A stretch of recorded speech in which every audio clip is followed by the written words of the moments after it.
তুই বিদেশে থাকস, তোর মা ভিক্ষা করে, তোর মা থাকবার মতো একটা ঘর নাই। আমি যতটুকু জানি, উপরে বৃষ্টি পড়লে উনি বসে থাকে, উনি একটা পলিথিন গায়ে দিয়ে বসে থাকে। তোমার মা ভিক্ষা করে আর তুমি লাখ লাখ টাকা ইনকাম করো, বউ ফোলা নিয়ে ভালো থাকো। সত্যি কথা বলছি, আল্লাহর কসম, এটা আমার এলাকা, আমার জন্মস্থান। আমি লজ্জিত। তার মা ভিক্ষা করে, তার প্রবাসে কি আজকে 10 বছর। আরে বেটা, মারে যদি বেটা 5,000 টাকা করে দেস, তোর মা আরামসে খাইতে পারে। ভিক্ষা করা লাগে? এই বেটা, একটা কথা মনে রাখবি, তুই কোটিপতি হয়ে যাবি কই, তারপরে কইবে তোর মা ভিক্ষা করে। তোর মতো প্রবাসীর কোয়ালে থু, টিয়ার মার বাপ। তোর মতো প্রবাসীর কোয়ালে থু মার, তোর মতো প্রবাসীর কোয়ালে থু। এই যে ঘর, এটা কি ঘর? এই যে ঘর, এটা দেখছেন নি? উপর আকাশ দেখা যায়। এই মানুষটা এখানে থাকে, একজন মহিলা, বৃদ্ধ মহিলা। আহা আহা, একটা বৃদ্ধ মহিলা এখানে থাকে। আহ, আইরে দুনিয়ায় রে। একটা কথা মনে রাখিও, যে টাকা কামাইতেছো না, এই টাকা তুমি কবরে নিয়ে যাইতে পারতানো। দিন শেষে তুমি তোমার মা বাবার লগে যেরকম করছো, এই দুনিয়াতে এটার ফল পাইবা।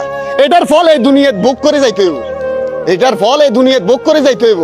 আমি যতবার আসি ওনাকে নিয়ে একটা ভিডিও বানাবো এরকম চিন্তা করি, কিন্তু উনি এখন নাই। কারণ উনি ওনার ফ্যাট আছে, ওনার ফ্যাট আছে, উনি এলাকায় ঘুরতে হইব, না ঘুরলে পাইব কোনায় চাইতে হইব মানুষের কাছে।